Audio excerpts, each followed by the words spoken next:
Question ये कर रहा है कि how many pairs of positive integers P Q exist such that HCF of P Q is 37 and the sum of P and Q is 1961।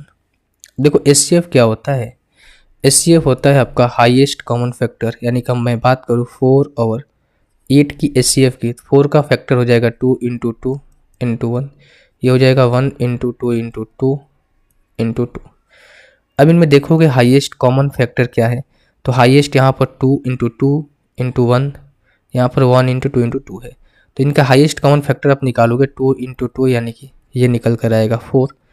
तो इनका highest common factor यानी कि दोनों के बीच की जो हाईएस्ट वैल्यू आई कॉमन में वो क्या है 4 आई, तो हम कह सकते हैं इनका HCF कितना है 4। उसी तरीके से दो नंबर्स दिए गए हैं P एंड Q, जिनका हमें HCF दे रखा है 37, तो नंबर्स क्या होंगे? मैं कह सकता हूँ कि जो 37 होगा वो P के अंदर भी आएगा और ये Q के अंदर भी आएगा 37, यानी कि ये दो नंबर हो सकते हैं ना P और Q, और आपस में क्या होंगे को प्राइम होंगे। ठीक है, आपस में क्या होंगे ये को प्राइम होंगे। यानी कहने का मतलब ये हुआ कि मैं कह सकता हूँ कि P और Q जो होंगे उनके HCF 37 तभी आएगा जब P जो है उसमें 37 आएगा, Q के अंदर भी 37 आएगा। अब बोला क्या इनका योगफल 1961 है। अगर P के अंदर 37 आ रहा है, Q के अंदर 37 आ रहा है, तो जाहिर सी बात है जब इनका सम करेंगे तो उसके अंदर भी 37 आएगा ही आएगा, आएगा ना। यानी कि हम कह सकते हैं कि अगर मैं 37 को कॉमन निकाल लूँ यहाँ से तो कह सकता हूँ P प्लस Q की वैल्यू कितनी है 1961 है, तो यहाँ से निकल कर आएगा, कट जाएगा कितने बार में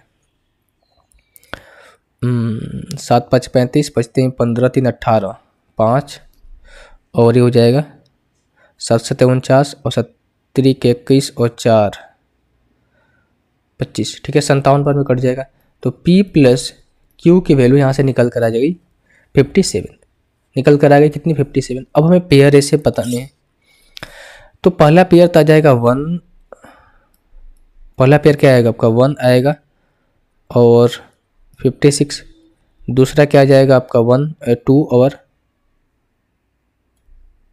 1 मिनट भाई गलत कट रहा है, 7 5 35 पंचते 15 3 18। ठीक है, 6 में से 5 जाएगा 1 और 1 ये 1 3 बार में जाएगा ना। ठीक है, पहला पेयर आपका क्या आ जाएगा 1 और 52।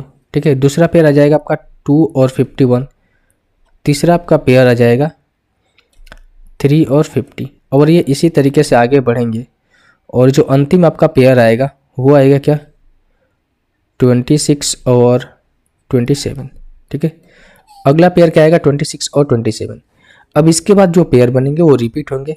ठीक है, अगर मैं अगला पेयर लिखना चाहूँ तो ये हो जाए 27 और 26, तो ये जो है इसी का तो रिपीटेशन हो रहा है ना। तो आगे जो 26 के बाद जो पेयर हम लिखेंगे वो क्या होंगे, वो वैल्यू रिपीट होती जाएगी।